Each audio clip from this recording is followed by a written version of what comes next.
माझं नाव स्वरूप मांजरेकर. मी गेले 1.5 वर्ष झालं पर्सिस्टंट पेट्रोसिस रोजी हा आजारपासून सफर करत आहे.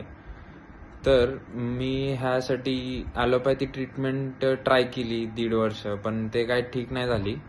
पण आता गेले मागचे 3 महिने माझी डॉक्टर मालूनकड ट्रीटमेंट चालू आहे, तर मला 90% आराम भेटलेला आहे.